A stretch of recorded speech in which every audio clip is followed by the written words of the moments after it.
ಅಲ್ಲ ಆ ಥರ ಇವಾಗ ನೋಡಿ ಕೆಲವರು ಕಂಪೇರ್ ಮಾಡ್ತಾರೆ, ನೀವು ಕೇಳಿರ್ತೀರ. ಸೊ ಮಲಯಾಳಂ ಫಿಲಮ್ ನೋಡಿ ಅಲ್ಲಿ ಕತೆ ಎಷ್ಟು ಸ್ಟ್ರಾಂಗ್ ಇರುತ್ತೆ, ಅಲ್ಲಿ ಯಾರು ಸ್ಟಾರ್ಗಳಿರಲ್ಲ, ಎಲ್ಲ ಹೊಸಬ್ರು ಇರ್ತಾರೆ, ಆದರೂ ಹಿಟ್ ಆಗಿರುತ್ತೆ, 100 ಕ್ರೋರ್ ಕ್ಲಬ್ಗೆ ಸೇರುತ್ತೆ ಅಂತ. ಕನ್ನಡದಲ್ಲೂ ಆ ಥರ ಆಗಿದೆ, ಉದಾಹರಣೆ ಇದೆ. ಹೌದು. ಸೊ ಆದರೂ ಏನು ಹೇಳ್ತೀರಾ ಅಂತ. ಸರ್ ಈಗ ನಮ್ಮ ಈಕ್ವಲಿ ಈಗ ಮಲಯಾಳಮಲ್ಲಿ ಏನು ಮಾರ್ಕೆಟ್ ಇದೆಯೋ ನಮ್ಮಲ್ಲೂ ಅದೇ ಮಾರ್ಕೆಟ್ ಇದೆ. ಹೌದು ಅಲ್ವಾ? ಈಗ ಅವ್ರನ್ನ ನಮ್ದೆಲ್ಲ ನಾವು ಅವ್ರದ್ದೆಲ್ಲ ನೋಡ್ತಿದೀವಿ ಅಂತ ನಾವು ಒಳ್ಳೇದು ಮಾಡಿದ್ರೆ ಅವರು ನಮ್ದೆಲ್ಲ ನೋಡ್ತಾರೆ, ಯಾರು ಇಲ್ಲ ಅನ್ನಲ್ಲ. ಈಗಿರೋ ಮೊಬೈಲಲ್ಲಿ ಎಲ್ರಿಗೂ ಎಲ್ಲ ಹೋಗುತ್ತೆ. ಸೊ ಇಟ್ಸ್ ಜಸ್ಟ್ ದಟ್ ನಾವು ಎಷ್ಟು ಮಟ್ಟಿಗೆ ಫಿಲಮ್ಸ್ ಮಾಡ್ತಿದ್ದೀವಿ ಸರ್. ನಾನು ಹೇಳ್ದಂಗೆ ಪೋಸ್ಟೇ ನೋಡೋಕ್ಕಾಗಲ್ಲ ಸರ್. ಈಗ ನಾನು ಫ್ರೈಡೇ ಉದಯವಾಣಿ ತೊಗೊಂಡ್ರೆ ಎಷ್ಟು ಪೋಸ್ಟ್ ನಾನು ನೋಡ್ಬೋದು, ಅದ್ರಲ್ಲಿ ನೋಡ್ಬಿಟ್ಟು ಎಷ್ಟು ನಾನು ಸಿನಿಮಾಗೆ ಹೋಗ್ಬೋದು ಅನ್ನೋ, ನಾನೇ ಸಿನಿಮಾ ಇಂಡಸ್ಟ್ರೀಲಿ ಇದ್ದು ನನಗೊಂಥರ ಅನಿಸುತ್ತೆ. ಸೊ ನಾನು ಹೇಳೋದು ಹಾನೆಸ್ಟಾಗಿ ಸಿನಿಮಾ ಮಾಡೋಣ, ಒಳ್ಳೆ ಕತೆ ಮಾಡೋಣ. ಇವಾಗ ತುಂಬಾ ಜನ ಬರ್ತಾ ಇದ್ದಾರೆ, ಒಬ್ರು ಇಬ್ರು ಇಲ್ಲ, ಹಳೆ ಕಾಲದ ತರ ಒಂದ್ 4-5 ಜನ ಇದ್ರು, ಎಲ್ಲ ಬರ್ತಾ ಇದ್ರು, ನೋಡ್ತಾ ಇದ್ರು. ಇವಾಗ ಲೈನ್ಗೆ ಒಬ್ಬೊಬ್ರು ಮೂವಿ ಮಾಡ್ತಾರೆ. ತುಂಬಾ ಕಾಂಪಿಟೇಷನ್ ಇದೆ ಇದ್ರಲ್ಲಿ. ಹಿಂಗಿರ್ಬೇಕಾದ್ರೆ ಇದು ನಮ್ ಸಿನಿಮಾ ಮಾಡಿದ್ರು ನಮ್ದು ಗೆಲ್ಲುತ್ತೋ ಇಲ್ವೋ ಪಾಪ ಎಲ್ಲರಿಗೂ ಇದು ಇದ್ದೇ ಇರುತ್ತೆ. ಅಂತಂದ್ರೆ ಜನಗಳು ಬೇರೆ ಬರೋದಿಲ್ಲ. ಹಿಂಗೆಲ್ಲ ಇರ್ಬೇಕಾದ್ರೆ ನೀವು ಹೇಳೋದು ಕರೆಕ್ಟ್ ಅಲ್ಲ. ಒಂದ್ ಕಡೆ ಅಂತ ಸಿನಿಮಾ ಚೆನ್ನಾಗಿದ್ರು ಕೂಡ ಅಲ್ಲ, ಅವ್ರ ನಂಬಿಕೆ ಅವ್ರವ್ರಿಗೆ ಪರ್ಸೆಪ್ಷನ್ ಇದೆ.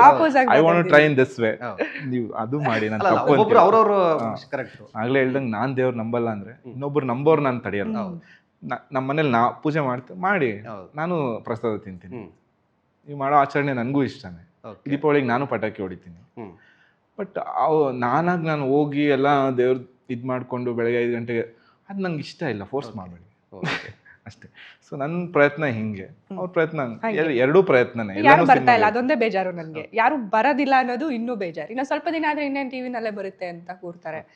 ಏನಾದರೂ ಇನ್ ಕೇಸ್ ಅವ್ರು ಸಂಡೇ ಫ್ರೀ ಇತ್ತು ಅಂದ್ರೆ ಸಂಡೇ ಒಂದಿನ ಹೋಗ್ಬೋದು ಅಷ್ಟೇ. ಇನ್ ವೀಕ್ ಡೇಸ್ ಅಲ್ಲಿ ಯಾರು ಹೋಗ್ತಾರೆ? ಎಲ್ಲ ಡ್ಯೂಟಿಗೆ ಹೋಗ್ತಾರೆ. ಬೆಳಗ್ಗೆ ಹೋದ್ರೆ ಪಾಪ ಬರತ್ ಸಂಜೆ. ಇದೊಂದು ಪ್ರಾಬ್ಲಮ್ ಇದೆ ಇಲ್ಲಿ. ಅಲ್ಲ, ವೀಕ್ ಡೇಸ್ ಅಲ್ಲೂ ಹೌಸ್ಫುಲ್ ಆಗಿರೋ ಉದಾಹರಣೆಗಳು ಇದೆ. ಕತೆ ಚೆನ್ನಾಗಿಲ್ಲ. ಈಗ ಸೋ ಅಂಡ್ ಸೋ ನಮ್ಗೆ ಸ್ಟಾರ್ಟಿಂಗ್ 10 days ಟಿಕೆಟೇ ಸಿಗ್ತಿರ್ಲಿಲ್ಲ. Okay, like everything was orange.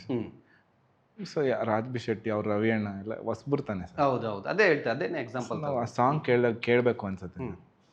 ಆ ಥರ ಲೈಕ್ ಕೆಲವೊಂದು ಮೂವಿಗಳು ಸಿನಿಮಾ ಅನ್ನೋದು ನಾವು ಹೋಗಿ ಥಿಯೇಟರ್ ನಿಂತ್ಕೊಂಡು ಪ್ಲೀಸ್ ನೀವು ನೋಡಿದೀರಾ ಇನ್ನೊಬ್ರಿಗೆ ಹೇಳಿ ಪ್ಲೀಸ್ ಬೇಡ್ಕೊಂಡು ಮಾಡುವಂಥದ್ದಲ್ಲ.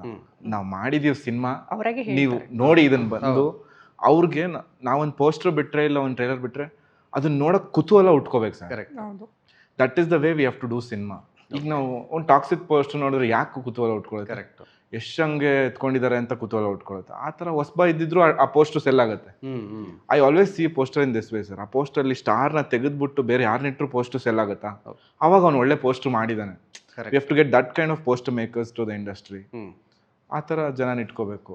ಹೇಗೋ ಬರೋ ಮೂವಿಗಳೆಲ್ಲ ಎಲ್ಲ ಜನಗಳು ನೋಡಿ ಡೈಲಿ ಥಿಯೇಟರಿಗೆ ಬರೋ ಹಾಗಾಗ್ಲಿ ಅಂದ್ಕೊಳ್ತೀನಿ. ಮತ್ತೆ ಇನ್ನೊಂದು ನಮ್ಮ ಮೆಜೆಸ್ಟಿಕ್ ಟ್ರೇಲರ್ ನೋಡಿದ್ರಂತೂ ಸಕ್ಕತ್ತಾಗಿದೆ. ಯಾರಾದ್ರೂ ನೋಡಿದ ತಕ್ಷಣ ಸಕ್ಕತ್ತಾಗಿದೆ, ಕ್ಯಾಮ್ರಾ ವರ್ಕ್ ಎಲ್ಲ ಚೆನ್ನಾಗಿದೆ. ನಾವು ವೀನಸ್ ಮೂರ್ತಿ ಸರ್ ಮಾಡಿರೋದು ತುಂಬಾ ಆಕ್ಚುಲಿ ನಮಗೆ ನೋಡೋಕೆ ಖುಷಿ ಅನ್ಸುತ್ತೆ ಟ್ರೇಲರ್ನ.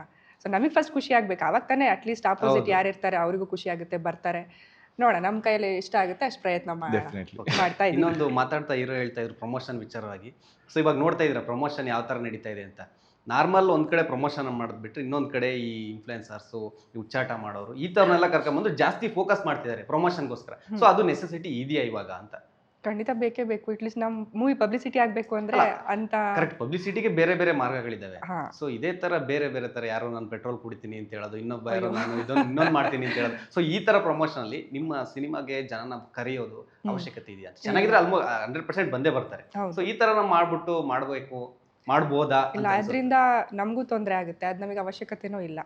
ಈಗ ಸಾಕು ನಾವು ಈ ತರ ಏನ್ ಪ್ರಮೋಟ್ ಮಾಡ್ಕೊಳ್ತಾ ಇದೀವಿ, ಯಾರೋ ಒಬ್ರು ಬಂದು ಮೂವಿ ನೋಡ್ತಾರೆ, ಅವತ್ತು ಚೆನ್ನಾಗಿದೆಯಾ ಮತ್ತೆ ಅವ್ರು ಇನ್ನೊಬ್ರಿಗೆ ಹೇಳ್ತಾರೆ, ಅಷ್ಟು ಸಾಕು, ಹಂಗೆ ನೋಡ್ಕೊಂಡು ಹೋಗ್ಲಿ. ಸುಮ್ನೆ ನಾವು ಈ ತರ ಬೇರೆ ಬೇರೆ ತರ ಕ್ರಿಯೇಟ್ ಮಾಡ್ಕೊಂಡು ಅವ್ರಿಗೂ ತೊಂದರೆ ಕೊಟ್ಟು ನಾಳೆ ದಿನ ಅವ್ರ ಫ್ಯಾಮಿಲಿಗೂ ತೊಂದರೆ ಆಗುತ್ತೆ, ಬೇರೆ ಬೇರೆ ತರನೇ ಹೋಗುತ್ತೆ.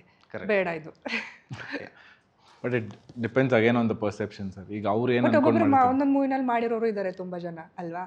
ಹೌದು, ನೀವು ಹೇಳ್ದಂಗೆ ಅದು ಎಷ್ಟೋ ಜನ ತಮಿಳ್ ಮೂವಿನಲ್ಲೆಲ್ಲ ಆಲ್ಮೋಸ್ಟ್ ಅದೇ ತರ ಇದ್ ಮಾಡಿರ್ತಾರೆ. ಸೋಷಿಯಲ್ ಮೀಡಿಯಾದಲ್ಲಿ ತೆಗೆದ್ರೆ ನೀವು ನೋಡಿ, ಶುಕ್ರವಾರ ಫಿಲಂ ರಿಲೀಸ್ ತೆಗೆದ್ರೆ ಆಲ್ಮೋಸ್ಟ್ ನೀವು 4 ರೀಲ್ ನೋಡ್ತಾ ಇದ್ರೆ ಇದ್ದೇ ಇರುತ್ತೆ ಆ ತರ. ಸೊ ಏನಾದ್ರು ಬೇರೆ ತರ ಪ್ರಮೋಷನ್ ಮಾಡ್ತಾ ಇರೋದು ಕೊಟ್ಟೆ ಮಾಡಿಸಿಟ್ಟಿರ್ತಾರೆ, ಇರುತ್ತೆ, ಏನೇನೋ ಇರುತ್ತೆ. ಸರಿ, ಬೇಸಿಕ್ ನೀವು ಹೇಳಿದ್ ರೈಟೇ. ಏನಾಗಿದೆ ಗೊತ್ತಾ ಸರ್, ನಾನು ಸಿನಿಮಾ ಎಲ್ಲ ಮಾಡ್ಬಿಡ್ತೀನಿ. ಪ್ರಮೋಷನ್ ಮಾಡೋ ಟೈಮಲ್ಲಿ ನಮ್ಮ ಇಂಡಸ್ಟ್ರಿ ಅದ್ಭುತವಾದ PR ಆಗಲಿ ಇನ್ಫ್ಲುಯೆನ್ಸರ್ಸ್ ಆಗಲಿ ಇದ್ದಾರೆ. ಅವ್ರಿಗೆ ನಮ್ಗೆ ಹೆಂಗೆ ಅಂದರೆ ತುಂಬ ಸ್ಟ್ರಾಂಗ್ ತಲೆ. ಅವ್ರು ನಾನಾ ಐಡಿಯಾ ಕೊಡ್ತಾರೆ. ಹೌದು, ಮಾಡ್ತೀವಿ ಅದು ಮಾಡ್ತೀವಿ ಇದು ಮಾಡ್ತೀವಿ ಅಂತ. ಅದ್ರಲ್ಲಿ ನಿಮ್ಗೆ ಒಂದು ಐಡಿಯಾ ಇಂಟ್ರೆಸ್ಟಿಂಗ್ ಅನ್ಸುತ್ತೆ, ನೀವು ಮಾಡ್ಬಿಡ್ತೀವಿ. ನಾನು ಹೇಳೋದು ಈ ಬ್ರೈನ್ ಸ್ಟಾರ್ಮಿಂಗು ಕಥೆಲಾಗಲಿ, ಓಕೆ, ಈ ಬ್ರೈನ್ ಸ್ಟಾರ್ಮಿಂಗು ನೀವು ಟ್ರೈಲರ್ ಬಿಡ್ತಿರಲ್ಲ ಅದರಲ್ಲಾಗಲಿ. ಸರ್ ಈಗ ನಾನು ಒಂದು ಬೆಸ್ಟ್ ಎಕ್ಸಾಂಪಲ್, ಚಮಕ್ದು ಒಂದು ಟೀಸರ್ ಬಿತ್ತು ಸರ್ ಫಸ್ಟ್ ನೈಟ್ದು, ಅದನ್ನ ಇನ್ನೂ ನನ್ನ ತಲೆಯಲ್ಲಿ ಕೂತಿದೆ. ಓಕೆ, ಆ ಥರ ಎಷ್ಟು ಟೀಸರ್ ಬಂದಿದೆ ಸರ್ ಗ್ಯಾಪ್ ನೈಟ್ ಕೊಡುವಂಥದ್ದು. ಈಗ ಟಾಕ್ಸಿಕ್ ನಮ್ಮ ಟೀಸರ್ ತಲೆಯಲ್ಲಿದೆ, ಯಾಕಿದೆ? KGF 2 ಟೀಸರ್ ತಲೆಯಲ್ಲಿದೆ, ಯಾಕಿದೆ? ಕಾಟೇರದು ಬಿಟ್ಟಾಗ ಟೀಸರ್ ತಲೆಯಲ್ಲಿದೆ, ಯಾಕಿದೆ? ಈಗ ಅದೇನೋ ಹೊಸಬ್ರದ್ದು ಮೊನ್ನೆ ಯಾವುದೋ ಬಂದಿದ್ದು, ಯಾಕೆ ತಲೆಯಲ್ಲಿರೋಲ್ಲ? ಸುಮ್ಮನೆ ಏನೋ ತೋರಿಸ್ತಾರೆ, ಏನೋ ಮಾಡಬೇಕು. That's why sir we have to I think work towards that. ನಮ್ಮ ಸ್ವಲ್ಪ ಪರ್ಫೆಕ್ಟಾಗಿ ಮಾಡೋಣ ಅಂತ ಹೇಳ್ತಾ ಇದ್ದೀರಾ ನೀವು? ಪರ್ಫೆಕ್ಟ್ ಅಲ್ಲ, ನೀವು ಮಾಡಕ್ಕೆ ಬಂದಿರೋದು ಸಿನಿಮಾ ಸ್ವಾಮಿ, ರೀಲ್ಸ್ ಮಾಡಬೇಕಾ? ಮಾಡಿ, ನಾವೇನು ಬೇಡ ಅನ್ನಲ್ಲ. ಓಕೆ, ನಿಮಗೆ ಓಪನ್ ಮಾರ್ಕೆಟ್, ನಾನು ಇವತ್ತೇ ಮಾಡ್ಬೋದು, ಈಗಲೇ ಮಾಡ್ಬೋದು. ನಾನು ಇಷ್ಟೆಲ್ಲ ಕಷ್ಟಪಟ್ಟು 1.5 ವರ್ಷ ಸಿನಿಮಾ ಏನಕ್ಕೆ ಮಾಡಬೇಕು? ನಾನು ನನ್ನ ಕನಸಿರೋದೇನು? ನನಗೆ cinema. I want to show my people my culture, my ನನ್ನ ಭಾಷೆ ಇಷ್ಟು ಸ್ಟ್ರಾಂಗು, ನನ್ನ ಹೆರಿಟೇಜ್ ಹಿಂಗಿದೆ, ನನ್ನ ಕನ್ನಡ ಭಾಷೆಗೆ ಇಷ್ಟು ಮಾರ್ಕೆಟ್ ಇದೆ, ಇದನ್ನು ನಾನು ತೋರಿಸ್ಬೇಕು. ಅದರಲ್ಲಿ ನಾನು ನನ್ನ ಜನನ ಮೆಚ್ಚಿಸ್ಬೇಕು. ಎಷ್ಟೊಂದು ಜನ ಬೆಂಗಳೂರಲ್ಲಿ ಕನ್ನಡದವ್ರು ಇದ್ದಾರೆ, ಅವರೆಲ್ಲ ಬಂದು ಕನ್ನಡ ಸಿನಿಮಾ ನೋಡಬೇಕು. ಅದನ್ನು ಮಾಡುವಂಥ ಕೆಪಾಸಿಟಿ ನನಗಿರಬೇಕು. ಆಗ ನಾನು ಸ್ಟಾರ್. ಅದೇ ನಾನು ಹೇಳ್ತಾ ಇರ್ತೀನಿ, ಈಗ ಒಬ್ರು ಸ್ಟಾರ್ ಬರ್ತಿದ್ದಾರೆ, ಈಗ ಶ್ರೀಮುರಳಿ ಸರ್ ಇಲ್ಲ ದರ್ಶನ್ ಸರ್ ನಡ್ಕೊಂಬರ್ದು, ಯಾಕೆ ಅಷ್ಟು ಜನ ಸೇರ್ತಾರೆ ಸರ್? ಜನ ಅಂದರೆ ಅಷ್ಟು ಕ್ರೇಜ್ ಬರೀ ಅವ್ರು ಮಾಡೋ ಆ್ಯಕ್ಟಿಂಗ್ ಅಂತಲ್ಲ, ಅವ್ರ ಹಿಂದೆ ಒಂದಷ್ಟು ಜನ ಸೆಟ್ಲ್ ಆಗಿದ್ದಾರೆ ಸರ್. ಹೌದು, ದರ್ಶನ್ ಸರ್ ನಂಬ್ಕೊಂಡು ಎಷ್ಟು ಜನ ಪ್ರೊಡ್ಯೂಸರ್ ದುಡ್ಡು ಮಾಡ್ಕೊಂಡಿದ್ದಾರೆ ಸರ್. ಹೌದು, ಎಷ್ಟು ಜನ. ಈಗ ನಾನು ಒಬ್ಬ ಪ್ರೊಡ್ಯೂಸರ್ ಮಗ, ಈಗ ನಮ್ಮ ತಂದೆ ಆ ಸ್ಟಾರ್ಸ್ ನಟರದ್ದು ಸಿನಿಮಾ ಮಾಡಿ ಈಗ ನಾವು ಲ್ಯಾವಿಶ್ ಆಗಿದ್ದೀವಿ ಸರ್. ಇಷ್ಟು ಕುಟುಂಬಗಳು ಸೆಟ್ಲ್ ಮಾಡಿದ್ದಾರೆ ಸರ್ ಅವರು. ಅದೆಲ್ಲ ದುಡ್ದಿದ್ದಾರೆ ಅವರು. ಯಾರೂ ಸುಮ್ಮನೆ ಹೋಗಲ್ಲ. ಈಗ ನಾನು ಯಾರಾದರೂ ಮುರಳಿ ಸರ್ ದರ್ಶನ್ ಸರ್ ಎದ್ದು ನಿಂತ್ಕೋತೀವಿ, ಯಾಕೆ ಹೇಳಿ? ಅವರಿಂದ ನಾವು ಬದುಕಿದ್ದೀವಿ ಸರ್. ಕರೆಕ್ಟ್. ಅದು ಇಂಪಾರ್ಟೆಂಟ್ ಅಲ್ವಾ? ನಾನು ನನ್ನ ಪ್ರೊಡ್ಯೂಸರ್ನ ಕಾಪಾಡ್ಕೋಬೇಕು, ಅಲ್ಲಿ ನನ್ನ ತಲೆ ಇನ್ವೆಸ್ಟ್ ಮಾಡಬೇಕು. Okay, so I have to invest there, not in promotion. Sir ಒಂದು ಚೀಪ್ ಒಂದು ಪೆಟ್ರೋಲ್ ಕುಡಿಯೋ ಲಿಕ್ಕರ್ದು ನೋಡ್ಬಿಟ್ಟು ಎಷ್ಟು ಜನ ಬರ್ತಾರೆ ಸರ್ ಸಿನಿಮಾಗೆ? ಬಂದರೆ ಅವ್ರ ಸಿನಿಮಾ ಚೆನ್ನಾಗಿ ಇದ್ರೆ ಚೆನ್ನಾಗಿ ಮಾತಾಡ್ಕೊಂಡು ಹೋಗ್ತಾರೆ, ಸೂಪರ್ ಸಿನಿಮಾ. ಇಲ್ಲ ಅಂದರೆ ಏನು ಮಾಡ್ತಾರೆ ಸರ್? ಓಕೆ, ಅಲ್ಲ ಅದನ್ನು ನೀವು ಹೇಳ್ತಾರೆ, ಅದನ್ನು ಬರ್ತಾ ಇತ್ತು ಚೆನ್ನಾಗಿ, ಮೋಸ್ಟ್ಲಿ ಚೆನ್ನಾಗಿದೆ ಅಂತ ಹೋಗ್ತಾ ಇದ್ದರು ಕೂಡ ಈ ಥರ ಮಾಡಿದ್ರೆ ವಾಪಸ್ ಹೋಗೋ ಥರ ಆಗುತ್ತೆ ಆ ಥರ ಇತ್ತು. ಹೌದು, ಮೂವಿ ಸಿಗೋದೇ ದೊಡ್ಡ ವಿಷಯ. ಒಂದು ಮೂವಿ ಸುಮ್ಮನೆ ಸಿಗೋದಿಲ್ಲ. ಈಗ ನಾನೇ ಒಂದು ಮೂವಿಗೆ ಹೀರೋ ಆಗಬೇಕು, ಸುಮ್ಮನೆ ಅವ್ರು ಚಾನ್ಸ್ ಕೊಡೋದಿಲ್ಲ. ಇವ್ರು ಆಗ ಸುಮ್ಮನೆ ಚಾನ್ಸ್ ಕೊಡೋಲ್ಲ, ಏನೋ ಒಂದು ಲಕ್ಕಲ್ಲಿ ಬಂತು, ಏನೋ ಉಪಯೋಗ ಮಾಡ್ಕೋತೀವಿ ಅದ್ರ ಮೇಲೆ. ಇಷ್ಟೊಂದು ಮೂವಿ ಮಾಡಿದೀನಿ ಅಂತಂದ್ರೆ ಸುಮ್ಮನೆ ಏನು ಚಾನ್ಸ್ ಸಿಕ್ಕಿಲ್ಲ. ಕರೆಕ್ಟ್. ಲಾಟ್ ಆಫ್ ಸ್ಟ್ರಗ್ಲಿಂಗ್ ಮಾಡಿರ್ತೀವಿ, ಅದಕ್ಕೆ ಹಾರ್ಡ್ ವರ್ಕ್ ಮಾಡಿಕೊಂಡು ಇಷ್ಟು ದೂರ ಬಂದಿದ್ದೀವಿ. ಮೆಜೆಸ್ಟಿಕ್ 2 ಟೈಟಲ್ಲು ಇವಾಗ ಇವ್ರನ್ನೇ ಹೀರೋ ಮಾಡಬೇಕು ಅಂತ ಯಾಕಿತ್ತು? ಪಾಪ ಅದು ಸಿಕ್ಕಾದ್ಮೇಲೆ ಇವ್ರು ಅದಕ್ಕೆ ಡೆಡಿಕೇಟ್ ಆಗಿ ಇವ್ರು ವರ್ಕೌಟ್ ಮಾಡಿದ್ರಲ್ಲ, ಅದು ತುಂಬಾ ದೊಡ್ಡ ವಿಷಯ. ಇಲ್ಲ ಅವ್ರು ಹಿಂಗೆ ಇದ್ದಿದ್ರೆ ನೋಡೋರು ಹಂಗೆ ಮಾತಾಡಿ ಏನಿದು ಹೀರೋ ಹಿಂಗಿದ್ದಾನೆ ಅಂತ ಹೇಳ್ಬಿಟ್ಟು, ಬಟ್ ಅವ್ರಿಗೆ ಅದನ್ನ ಅವಕಾಶ ಮಾಡ್ಕೊಳ್ಳಿಲ್ಲ. ಇವರಿಂದ ಎಲ್ಲಾರ್ಗು ಹೆಸರು ಆ್ಯಕ್ಚುಲಿ ಮೂವಿನಲ್ಲಿ. ಇವ್ರೊಬ್ರು ಆ ಫೈಟಿಂಗ್ ಸೀನ್ಸ್ ಆಗಲಿ, ಇವರು ರೆಡಿ ಆಗಿರೋ ರೀತಿ ಆಗಲಿ, ಇದೆಲ್ಲ ನೋಡಿದಾಗ್ಲೂ ಖುಷಿ ಅನಿಸುತ್ತೆ. ಯಾರಾದರೂ ನಾಳೆ ದಿನ ಟ್ರೇಲರ್ ಸಕ್ಕತ್ತಾಗಿದೆ ನೋಡಬೇಕು ಅಂತ ಅನಿಸುತ್ತೆ, ನನ್ನ ಒಪಿನಿಯನ್. ಲೇಟೆಸ್ಟ್ ಹಾಗೂ ಇಂಟ್ರೆಸ್ಟಿಂಗ್ ಸುದ್ದಿಗಳಿಗಾಗಿ ಬಾಸ್ ಟಿವಿ ಕನ್ನಡ ಚಾನೆಲ್ನ ಸಬ್ಸ್ಕ್ರೈಬ್ ಮಾಡಿ, ಹಾಗೆಯೇ ಬೆಲ್ ಐಕಾನ್ ಪ್ರೆಸ್ ಮಾಡಿ.